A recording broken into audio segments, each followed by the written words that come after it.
it's Guido coming at you with a tank review, and this time we've got the Tiger Mouse. The Tiger Mouse. I'm going to say it, my friends, a bit of a disappointment. I would say of the four, I'm not saying it's bad, but of the four tanks that were released, this is probably the worst of the four, in Guido's opinion. So let's get into it. Tiger Mouse is a Tier 9 German super heavy assault heavy tank. And you take a look at it, it's got that mouse turret, what looks like kind of an E100-esque hole right there. There are a number of Tier 9 German super heavies. The Mauschen, the 7502, I think, Bravo, this thing, and an E75. So there's four tanks that are very similar in playstyle on the German line. This brings nothing really new to that idea. So we'll do a comparison amongst those and one other tank that I think is close-ish in the assault TD kind of regime. At least that's a premium. That's the thing, right? So this is a premium. How did I have this set up? I had a crew obviously in there with 2 skills working on their third, so the crew is not fantastic. This is out of my mouse right there, so 76% on its third skill. So decent, but we were running Brothers in Arms. You'll notice that it's a commander, gunner, driver, a radio operator, and 2 loaders. Now this does match some of the super heavies, not the E75, but say the Mauschen and the Mouse. It's a perfect match for the Mouse right there for your crew. I was running a Bounty Turbo, Bounty Rammer, and a Bounty IA. I did have Bounty Hardening for the first probably 14 or 15 battles. The speed of it was driving me a little bit bat-schnot crazy, so I put the Turbo. Either one of those is an option. Another option is to go ahead and do a vert stab in there as well to help with the gun handling a little bit, although it's not bad. It's always nice to have a little more. And really, I didn't do this, but once you get the field mods going, you could set up your second setup to be, instead of the Turbo and the IA, maybe a closer in battle type of setup where you're going to use the vert stab, the rammer, and maybe hardening. That way for, say, Himmelsdorf, where you're going to be close into your work anyway. This might be more of a proc setup where you can get around a map, a wider, bigger map where you're going to need a little bit more accuracy and a little bit more speed to get around because you expect maybe longer range shots. Just something to think about.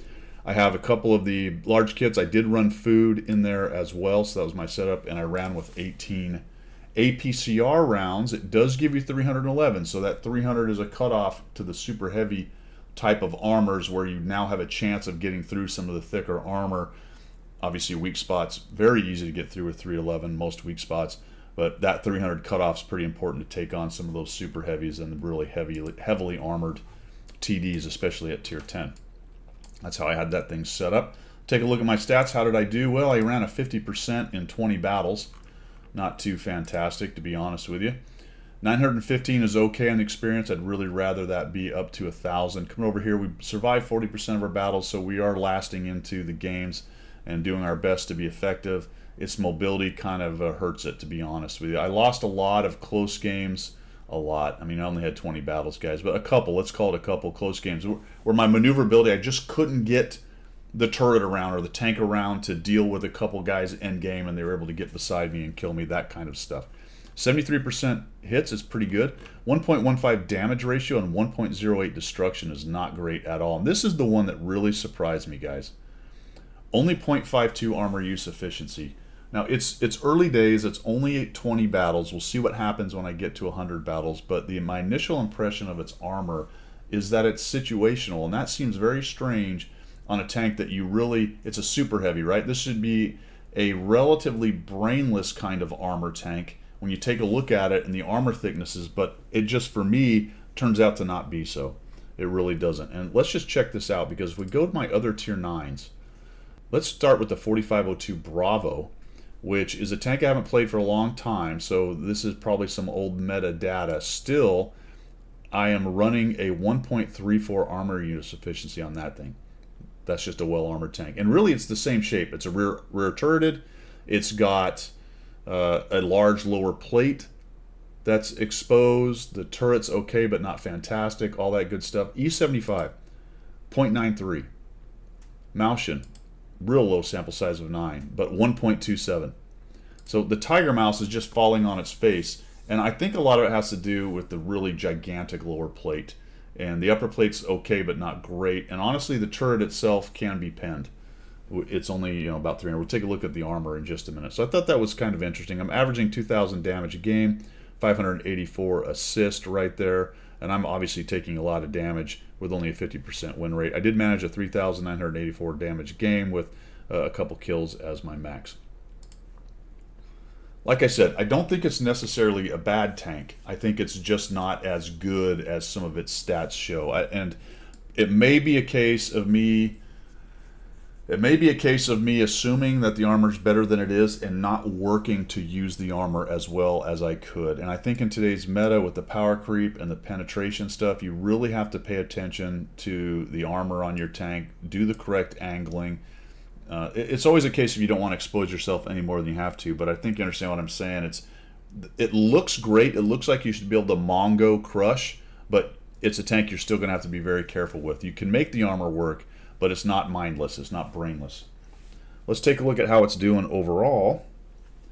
Early days as well, so we're looking at top 10, I guess, tier 9 heavies right now, so it's not, sitting up there with the Concept or the 752 by any means, but we will get to that thing in just a while. that thing's actually pretty good. But the Tiger Mouse is down here. Here's the danger Will Robinson number for me. The win rate difference between its current and the player win rate is -2. So that's indicating that we have a lot of experienced players playing it and good players playing it, which is usually what we see with new tanks early on. But they're not doing very well. So that's the indicator that maybe this thing is not up to snuff to a large extent. Very interesting. So it's doing okay win rate wise, although you do have a lot of tanks here that are just not so much at tier 9, sorry. So it's doing okay initially, but that's a danger signal right there. That is a danger signal. Let's take a look at its armor. All right, that looks pretty good, right? 323, got some decent angles. We got 300, maybe a little less there. Notice it does curve, so when you're shooting at this, you want to kind of hit it center, depending on whether you look up or look down. You don't want to go too far up or too far down on your aim point, or you get into some kind of thicker armor and bounce situations and all that good stuff. It does have a hatch, so that is a weak spot, but this thing right here, guys, the 130 millimeter lower plate, I mean, there's almost nothing you can do to make it impenetrable until you get a really significant angle. And if I'm giving this kind of angle, I'm giving up all of this. Now, side scraping wise, it is pretty effective. It's a relatively thick side armor of 120. So if you're talking side scraping, that's pretty nice right there. Just don't over angle. It doesn't take a whole lot before now you're just exposing a fairly low thickness that people can pen. And notice that it's the front that comes less effective first, just for you that's paying attention to the side scraping. If you're still shooting out here when you go, oh, he's over angled, let me just shoot into the back. Well, not so much. You got to wait a little longer or get a little more angle. But this up here becomes penetrable much earlier. It looks good. Obviously from the side, everything's flat and penetrable from the sides right there. Honestly, it looks good, but pay attention to how you're exposing your tank. And this lower plate, I'll tell you what, and it's all the German tanks, you're going to lose engines down here, you're going to lose ammo racks, all kinds of, you're just going to have every hole in this tank is going to be down here. Everybody knows that's a weak spot. It's a very large one. It's very difficult to get enough angle on it to make it bouncy in any way, shape, or form right there. So do your best to cover that up. The problem is it's rear turreted, which is pretty good actually for side scraping and coming out, but it makes it ungainly for maneuvering fights. Take a look at what my setup does for the stats. It's the aforementioned 530 alpha. 246 average pen is decent for a standard round. We did talk about the 311 right there for the APCR. It's nice that it's not a heat round. -7 depression is pretty good. We'll look at the comparison with the other tanks I picked. This is actually pretty darn good for a rear turreted tank. -7 is about the most you get with a configuration like this. Might be a little bit excessive actually for realism, but whatever. 2.15 aiming, 0.31 dispersion is nice. 2600 average DPM with my setup. Survivability, you can add hit points if you're going to run the hardening. There's the 200 and 300 for the turret armor. I do have some extra stun duration stuff. We'll talk about the field mods in just a minute. Mobility with the Turbski is getting you up to 37. Otherwise, you're at 32. And a 19 reverse. I think that's almost mandatory for this thing, guys. If you want to get around the map, you may do the 2 setup thing, have a firepower thing and a speed thing. You might go with this right here, turbo and IA and a rammer if you're thinking about proc or other maps you need to get around and you're going to take longer range shots. And then maybe go vert stab, rammer, and hardening for a city if you want to make, because you'll be closer in, be closer to your work. You won't need as much accuracy. I might think about doing something like that along those lines, but I kind of like this setup overall. Concealment, it's a super heavy. You're not going to have much. View range, 463, which is a little over max. Let's bring in the field mods to some of these reviews now. I think this one's mandatory, I would say, for heavies. You're going to get extra view range and a little bit more stun duration. Who cares? The view range is always going to be effective. The stun duration thing is only when you're getting hit by arty. I don't think there's really any situations. There are situations. There are not very many situations where I got stunned and I lost because of that, or somebody killed me because I was stunned and I couldn't reload. It happens, but I think you're getting a lot more out of the extra vision than you are out of worrying about stun. Also, you've got to press number 5 to use your healing kit, and as long as you got one, you can make the stun go away. I'm pithy like that. Every time an arty stuns me, I immediately hit 5, which is probably a mistake, but I like taking away their stun, and I hope that it causes them to not get their missions done. Anyway, just kidding. For these other, I'm not kidding. For these other two, you might think about the whole traverse. That's probably all right, especially for an ungainly tank like this. You just lose 7% maintaining speed while going over all terrain types, and that's meaning when you turn and that kind of thing. I don't know. You might want to do that. This one is to taste. I think its aim time and its accuracy is pretty darn good as is. If you want a faster aim time and less accuracy, go for it. If you want a little more accuracy and less aim time, or more aim time, go for it. But I think it's pretty good without it. Let me know what you think down below if somebody disagrees with that. I'd love to hear the argument on that one. All right, that's how mine is set up and the stats that it gives me. Let's look at the comparison. So I picked the BZ58-2, which is another premium, although it might be a reward tank as well. It's in another Assault TD, or Assault Heavy, but it's set up different, right? It's got a different setup than the Tiger Mouse. The Mouse and the VK4502 are very similar setups with rear turreted and very thick armor. And then, of course, the classic E75 with thick armor, and the German tanks at Tier 9. I said these are all very similar tanks. And it really shows that for the numbers right here. It's very interesting. 530 average damage, 490 for the Malchen, but they're all in the same ballpark. Penetration, all in the same ballpark. In fact, all the German ones are exactly the same. Rate of fire, very similar. Gun loading, very similar along the way. Gun traverse is slow for the German tanks, although the Tiger Mouse does have a slight advantage over the other three. The Malchen especially is a very painfully slow turret turn. This thing has another 5 degrees, so not nearly as bad. There's the gun depression, very surprising at -7. The Malchen has -8, which is, I think it's got a kind of smaller gun, maybe slightly. I don't know why it's -8. And the VK is horrible at -5, and the E75 is just -8. Look at the accuracy, very similar, 0.35. And so we have a DPM that's similar to all the rest of those. I mean, they're almost the same exact tanks. We get down to the armor, and the armor is very similar. 200 on the whole, which is as good as the Malchen, and the rest of them maybe less than the E75. The turret is best of all of them, and I'm going to be honest, I don't know why I haven't been able to do better with the armor on this thing, to be quite honest. I think it's that lower hull. I really do. And power creep, probably a couple of those.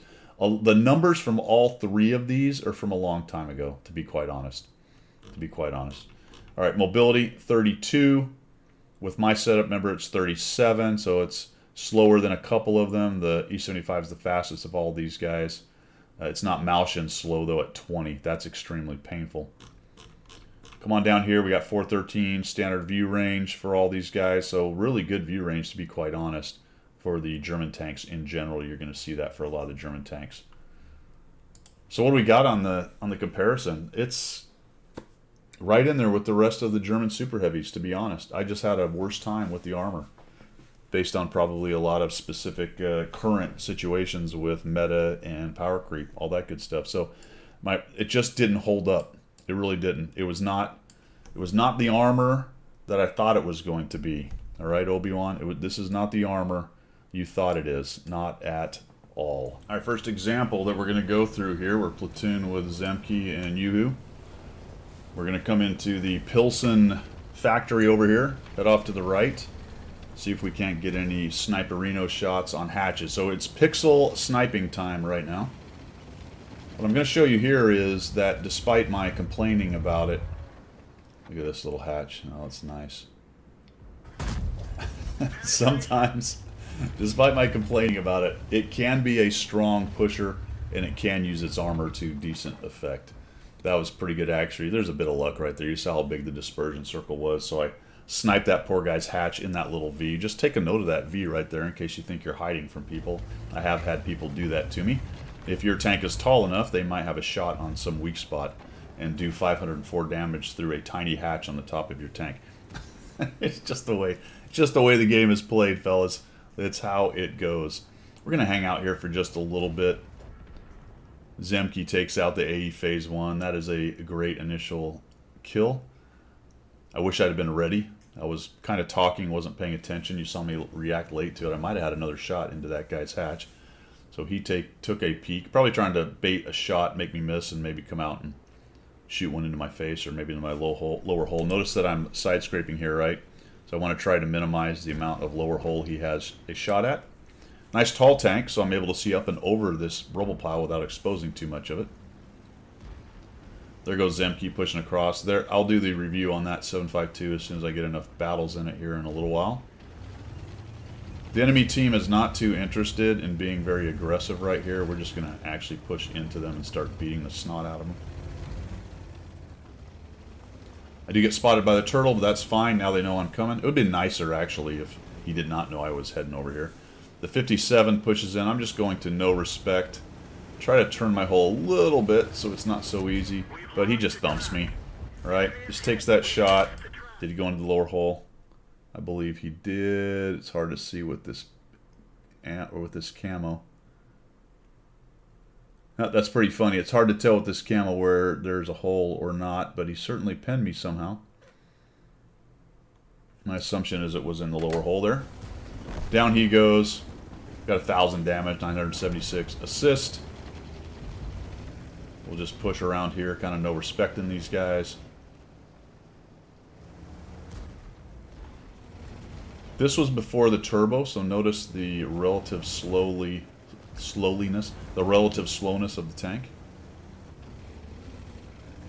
Come over here, aim in on this guy, zing, zing, zing. There we go, down he goes. No real complaints about the accuracy of the gun or the hitting power with the 500 Alpha. Also, no real complaints on the aim time and the accuracy. Quite nice. Coming around here. Just keep pushing this guy. Ow, he got me. Oh, that was actually stirred from behind. Shoot him. We didn't get any damage out of that guy, I don't believe. Nope, we just took a shot from the stir from the side. No surprise there, right? Big flat plate on the side. You're probably going to get damaged. So we got 1,600 damage, 1,198 assist. Slow, man. And I wanted to show you this just because, you know, all the hit points are over there. Notice the T-57's blazing by. There goes the 110E5. Even the low appears to be making ground on me right there. I like the accuracy, though. Zoom, zoom, zoom. Boink. Nice. We'll take it. All right. The tank can't get there, but the shell sure can, guys. All right? The shell sure can. Now, I'm never going to make it to the Type 63 or the Jagdpanzer. There's so many tanks ahead of me right there. But let's say it was just me and the T-57. And it looks like even the Lurva is keeping up with me right here.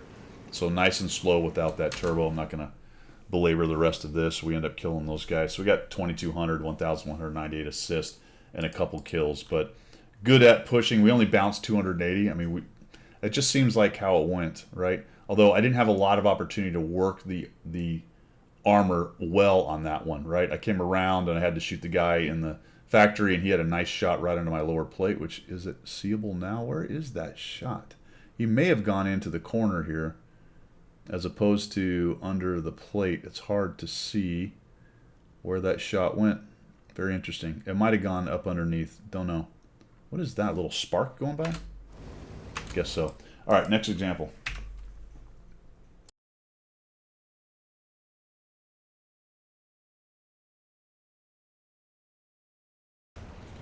Second example, top tier. I was going to show you an example where I bounced not a single shot. I had a handful of those, to be quite honest, where I got killed and I bounced not one single shot. In fact, I was complaining with the... This is another solo run, but I was running with Zemke, and I was complaining about it. It probably speaks more about my positioning, my exposing, and my poor angles and armor use, to be honest. But there were games where the armor just didn't work for me. Lost every hit point without bouncing a single thing. So I think the key takeaway from all that, as long as we continue to beat that dead horse, this is a tank that you have to pay attention to how you're using it and using the armor. It's not a brainless armor tank. So I'm just going to be brainless and go right around the corner here because I have a lot of armor. This approach, guys, to get into the little pit is probably about as good as it gets. Coming around that corner, and then you start headed downhill. You're gonna minimize your exposure the most right here. Maybe if you're fast, you could come around that corner and cut right that way. But at least my tank is going towards the enemy as opposed to this particular approach, which would be more angled and give them more side shots there. So I prefer this one. They do have an M12 artillery, which could cause me problems. So I'm going to come down here. I try to back up here and get a shot on him, but he sneaks away. Then this guy gets around the corner, and then we got this dude. So we'll just zoom, zoom, zoom. Oh, wow. Okay, bit lucky, but I'll take it. He over-angled, side-scraping out there. And we'll push up to this point. This is a pretty good point to hold, this area right here. They're going to have a hard time peeling you out of here if you have any support. Now, I don't have as much support as I would like. There is a STA-1, there's a T-25/2, and the St. Emil's over there. Try to put a shot. Now I don't quite get into his corner. And now we're going to side scrape. The good news for me here is the enemy team does not, or the enemy arty does not take notice of me for a little while. He's busy shooting other people. Got a guy up top there. I'd love to get a shot on him if I could. Nope. Snap one off, doesn't work. Oh, okay. ST1 has moved his way into the corresponding point. Alright, now I'm decently using my armor here. What I'm trying to do is put enough angle on the turret that he can't get a shot into the flat plate or the forward cheeks of my turret armor. It's not really a flat plate, right? It's curved, but if you shoot it right at the flattest point, then that's going to be your best chance of pen. And I don't know maybe if this ST1 is running the stock gun or what, but this gets unfortunate for him right here because the relative accuracy of this gun gives me some options.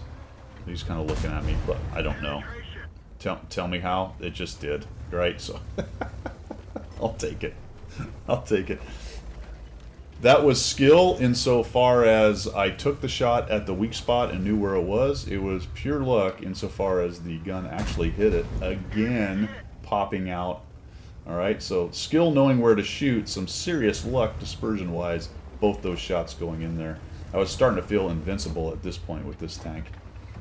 Watch this. Oh, okay, that didn't work. I thought about going into the factory. I think a lot of people would have gone into the factory. I saw the heavy TDs headed that way. I figured there was going to be enough beef in there. It is interesting that their STA, or their ST1 went over this way. That one didn't quite bounce. We'll keep working on it, right? Just look for that hatch. It's a nice weak spot. We'll just, nice. Boom. Okay, that works. 534. I like it. We kill one of their CC-56s. We kill that T-25AT. They're running out of guys. The factory's holding on. Let's just kill him off. Nope, didn't quite work. That's all right. Oh, okay, now there's an ISU. We got to bounce off an ISU. You can't complain about that. Nice not to take 152 damage. Now, I know I'm inside his reload, but unfortunately the ST1 does not expose himself, and I'm not too interested in giving the ISU another shot immediately. One thing I like to do when guys are staring into spots is be a little cagey. Maybe make them get bored. Go look at somewhere else to shoot. Maybe move. I'm not really 100% sure where that guy is, so I just take a stab. Oh, okay, now the arty knows where I am. Now the arty is paying attention. It feels like that CC wants to push me. In fact, here he comes. I'm going to put some decent angle. Ah, dang it. All right. I've kind of flat-plated it for him right there. I'm going to take a chance, dudes. We're just going to go around. Nice. The ST1 wasn't there anymore, So that worked out for me. And now I'm feeling like, based on where all the other tanks are, that I've got an opportunity here to push in and kill this CC. I did eat some extra stun, which is going to make me nice and slow coming around here. That dude had to react to the STA and everyone moving. And then, of course, I eat a shot from the ISU. Then I eat a shot from the M3. Ouch, one into one side, one into the other. Then I eat a shot from the artillery. And just like that, I'm just about out of hit points. Looking very nice. Then I walk into an ISU, an M3, and an arty shot. But our dudes are pushing, and I'm following, and that is working out for me. Got the ISU right here. Looking for the highlight. There he is. He's disappeared. We'll shoot. I believe that shot hit him. M12 is lit. Good spot for the M12, as long as people don't push into where we are, and very bad spot at this point. There's no way he's getting away from that. I don't want the ISU to see me until I realize that the ISU will not see me because he is no longer in the game.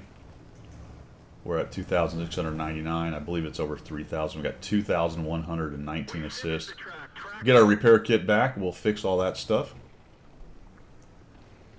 See if we can get another shot. And I believe we don't, actually. The CC-56, 704 dies. CC-56 is going to be seen here relatively soon. Everyone's pushing across. I should have stopped right there because I would have had a shot. I'm behind this building when he gets lit, or barely coming around the edge. There he is. And he dies before I can do anything. Big Dumb Heavy. We did bounce a considerable amount. The 1,750 bounce added a bunch of that, but we have 2,780 bounced, which is pretty good. Probably one of my better results bounce-wise right there. So that was working out. Most of it from the ST1 poking at me right there. The old heavy, man, the old super heavy. That's what you like to see when you're top tier and you have 7s to beat up on, right? There's only 3 9s on the other team anyway, and then you have 8s and 7s to beat up on. This thing will shine. Most tier 9s will, but especially the super heavies, because they're just so trollish with their armor and their big guns, big alpha guns against the lower tiers. It's really difficult to take the tier 9s on with 7s to be, as an example. 6s to 8s, all that kind of stuff. But really, 7s to 9s, that's a huge gulf between capability right there. Let's wrap it up.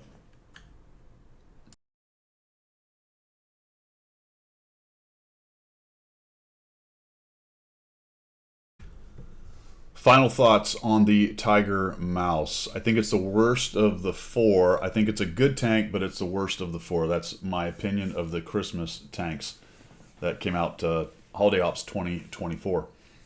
It's a super heavy. It can do super heavy things. I didn't particularly do well with its armor. It just felt like the way it's set up let it down multiple times, that lower plate especially. We'll see what happens in 100 battles. I may actually end up doing a lot better with the bouncing, but so far it has been a little bit underwhelming in terms of its armor. But when it does work, for example, the second example there, where I'm getting a lot of bounces, I'm able to use the accuracy and the power of the gun, it can be absolutely monstrous. So it's kind of the curse of the Maus, the Maushan, the 4502, and the E75 that when they work, they really work, but they have so many weaknesses and foibles that sometimes they're just floundering, right? They're not very agile, they're not very fast getting around the battlefield. Accuracy's nice, armor's nice, but not being able to employ it at times because you can't get where you need to be can be a bit of an issue.